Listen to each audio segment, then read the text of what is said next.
ఇది తిరగబట్టి సుమారు అంటే 200 సంవత్సరాలు అయిందా ఇంకా ఎక్కువైందా మా తాత ముత్తాతల అప్పటి నుంచి జరుగుతుంది. ప్రతిసారి ఆర్ముళ్ళ ఆడక గట అంటే 9 రోజులు కూర్చున్నబెట్టిన తర్వాత మా విలేజ్కు ఒక జత్ర లెక్క ఎక్కడ మా దగ్గర జత్ర లేదు అసలు. ఇది ఒకటే పెద్ద జత్ర అన్నట్టు. అప్పటి నుంచి కూడా ఇప్పటిదాకా అదే పద్ధతి నడుస్తున్నది. అయితే ఇది మేమందరం కలిసి బాగా మంచిగా చేసుకుంటాం అన్నట్టు ఈ పండుగను.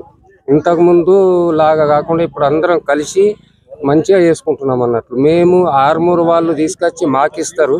మేము 5వ తారీఖు నాడు మా ఊర్లో జెండా తీసుకొచ్చినాం, చేసినాం. ఇప్పుడు 23 రోజుల తర్వాత మేము అరుగుల వారికి ఇస్తున్నాం అన్నట్లు. అక్కడ 2 రోజులు ఉన్నా కూడా అక్కడ నుంచి మళ్ళీ జకరంపల్లి అక్కడ నుంచి అదంతా తిరుగుకుండా వెంకటేశ్వర స్వామి అంటే టెంపుల్కి వెళ్ళిపోతుంది అన్నట్లు. ఇది జరుగుతుంది అన్నట్లు జెండా జాతర. ఇది 150 ఏళ్ళ సంధి జరుపుకుంటున్నాము ఈ వెంకటేశ్వర జెండాని. మా తాత ముత్తాతల సంధి జరుపుకొని మా బార్డర్ మా ఆర్మూరు వాళ్ళు మా బార్డర్ కాడికి తెచ్చి అప్పచెప్తారు. ఆడికి వెళ్ళి మేము తెచ్చుకొని ఈ 21 రోజు పూజ చేస్తాము.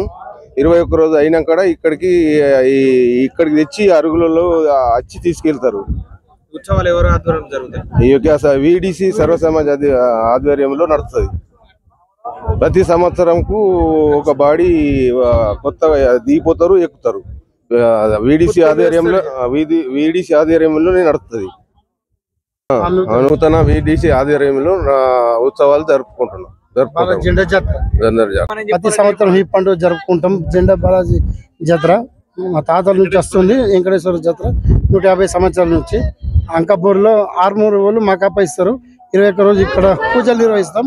జెండా జాతర మన వినాయక చవితి తెల్లారి అరుగులకి అప్పగిస్తాం, పంపిస్తాం. ప్రతి సంవత్సరం విధానం అయితే కొత్త సంవత్సరం ఈ బాడీ 8 నెలలు ఎక్కినాం. ప్రతి సంవత్సరం కొత్త బాడీ చేస్తుంది. జెండా జాతర బాలాజీ జరుపుకుంటాం. ఊరందరం కలిసిమెలిసి జరుపుకుంటాం. జై శ్రీరామ్ జాతర.